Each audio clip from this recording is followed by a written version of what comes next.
Κάτσε με το ματσούκι. Κάτσε με τον τρίπο. Αυτή τη φορά δεν έμεινε ικανοποιημένος, σου βγήκαν τα λάθη. Ναι, ρε. Πες μου τώρα ότι εδώ με την τρίτη που μπήκες, εδώ που...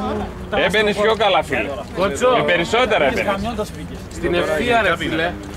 Στην ευθεία. Έφευγε. Ναι.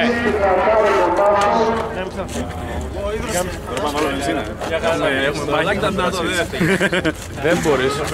Στην ευθεία γίνεται το μάτι. Άμα πάνε να δεις τους χρόνους, όταν βγήκε μπροστά, τον κράτησα σταθερά πίσω. Δούλεψε το ρυθμό του. Αφού είδα, πέρασαν δύο γύροι και ήσουν ακριβώς από πίσω του. Αυτό σου λέω, κράτησα σταθερά το ρυθμό. Να σου πω Είδα κάτι, κάπως, φαινόταν στην ευθεία ότι σ' ανοίγει. Ενώ στις στροφές φαινόσουν καλύτερο. Το Μάκης μένα έχει τελική ανοίγει. Φαινόταν πιο γρήγορο το ράλι. Τώρα αυτό τι είναι αφορά η αράκια. Όχι, πιο γρήγορο. Μόνο στις στροφές του.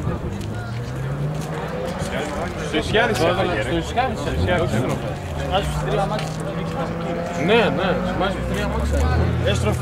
Στροφές κρατήσεις σταθερά. Όχι, εγώ και κάτι ένα λάθος να κάνεις πάνω στη γραμμή. Τόνι και μαμά στήσιμο έχω, δεν έχω κάτι. Και εσύ τα μόρα λίγο. Μαλάκα δεν μιλάω για στάσιμο. Ήσουν καλύτερος στις στροφές, καταλαβαίνεις. Το βλέπαμε απ' έξω.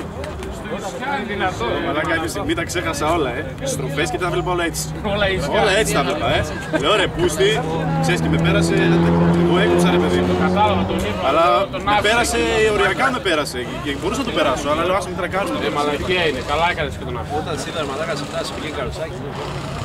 Εντάξει, είναι πιο δυνατό. Εντάξει, μην κάνετε μαλακίες μέσα τώρα. Αυτές που έχει το MPS που έχει την κάμερα. Το είδες? Οριακά είσαι ξύλωσε, καθόλου ξύλωσε τώρα. Θα τα αντέξω τώρα. Πάμε να δω, είπα πάνω βενζίνα, να δεν έχεις ώρες δουλειά. Και παραπάνω, με 3/4.